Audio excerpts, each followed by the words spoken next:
How do we enjoy games again? How do we restart that passion? Many of us still love video games in theory. We still watch trailers, follow gaming news, watch video essays and keep a growing backlog, but when it's time to actually sit down and play, it's like the magic has faded. Some say they've grown out of games, others blame short attention spans, burnout or gaming itself, claiming that games just aren't as good anymore. And because of all of that, it's just hard to feel immersed. I have definitely felt that too. There have been times where I really wanted to play, but couldn't make myself care. So I started looking for ways to change that. And I've gathered 8 tips to get myself and you back into gaming. Move to the couch. This is for all the folks who own a laptop. The idea is to treat it like a gaming console by bringing it into the living room.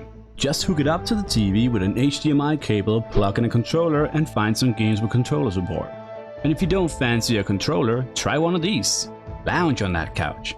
If you treat your laptop like a gaming console, you might have a better gaming time because you solidify your gaming session a little bit more. We've all heard about the PC master race and whatnot, but for those of us who have trouble keeping focus while gaming, PCs can be a detriment.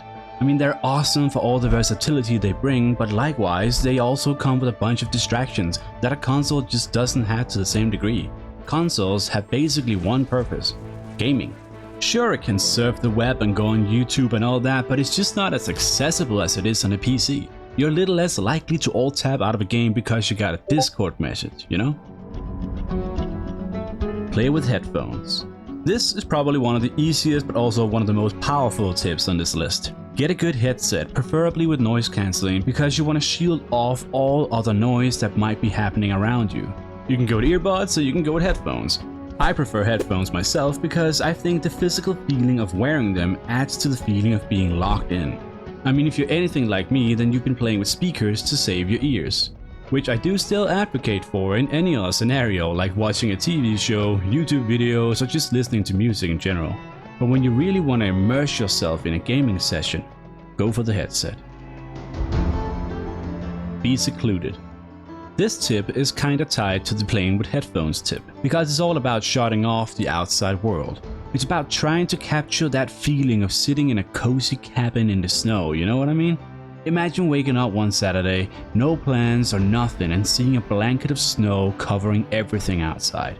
Don't you get that feeling where you just want to say, I am not going out, I'm staying in? It's about trying to recapture that feeling even if it isn't snowing, or whether you had the day off or not. And the way to do that is to remove anything from your periphery that could grab your attention. Your phone is the biggest culprit. Turn it off when you sit down to game. And if you do want to have it around to be able to answer an important call like a family emergency or something, just turn off the sound and make sure it's got vibrations on. If you are wearing headphones, maybe leave the sound on.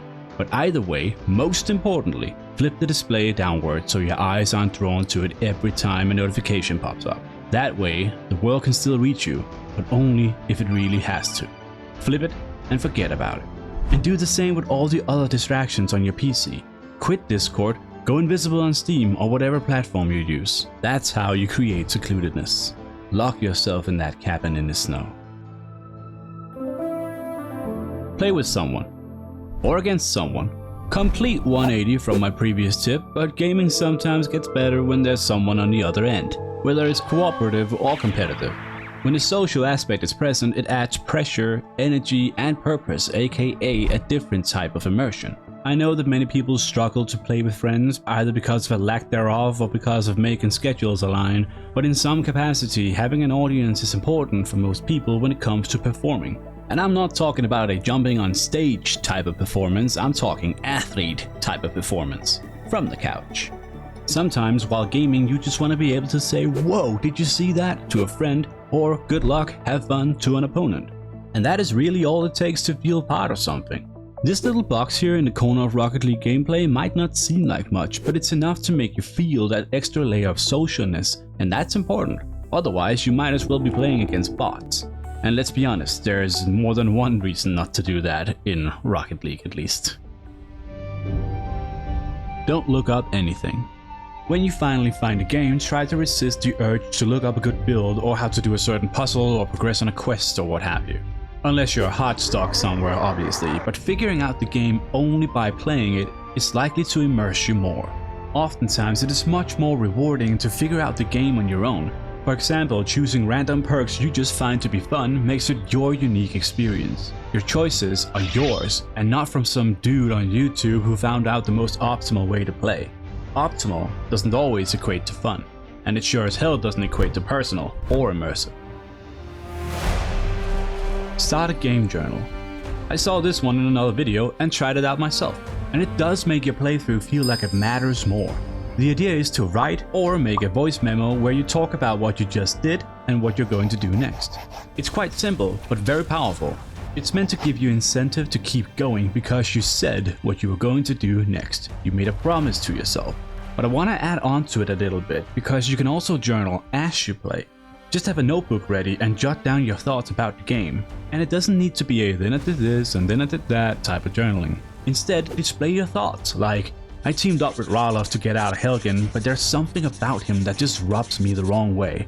By keeping a game journal, you're not just playing, you're creating something alongside the game. It adds a sense of productivity to your sessions in a way, and it naturally deepens your immersion in the world you're exploring. Start streaming, if you're comfortable with that, or start making YouTube videos. And obviously it doesn't have to be a big ass, whole ass, massive project meant to reach YouTube fame and monetization. Just make the Let's Plays and put them on a channel. It's like saving replays of your playthroughs. Something for yourself to go back to watch, to reminisce and hype yourself for the next game. You don't have to put up a camera. You don't have to do a commentary. This is just for you. And sometimes just knowing that the recording button is on will make you a little bit more invested in the game. It'll make you try a little harder. And chopping up a playthrough into unedited episodes requires minimal editing skills and maybe could lead to more creativity and fun within the YouTube sphere for you. Write an essay, a forum post, a YouTube video. Share your thoughts. And if you did keep a gaming journal or even recorded your playthroughs, then you have a whole catalog of content to draw from. Sharing thoughts about video games is one of my favorite ways of engaging with them. Games feel longer than ever. About 2 years ago, I discovered that I really like editing videos for YouTube. It's a nice creative outlet. But back then, my problem was, videos about what? I tried my luck with movies and TV shows, which was fun, but gaming was always in the back of my mind, because it's such an interesting community to follow. It's where I feel at home. And it's got so many things to offer, so many fun things to talk about, experience and analyze. And I just want to be part of that conversation. All the tips and tricks I shared with you in this video have helped me enjoy video games just a little more. And my own problems with video games extend a bit further than this video. If you're interested in my journey and where I'm gonna go next, then I got this video for you right here. I hope you found all the tips helpful. If you did, like the video, subscribe, and I'll see you soon.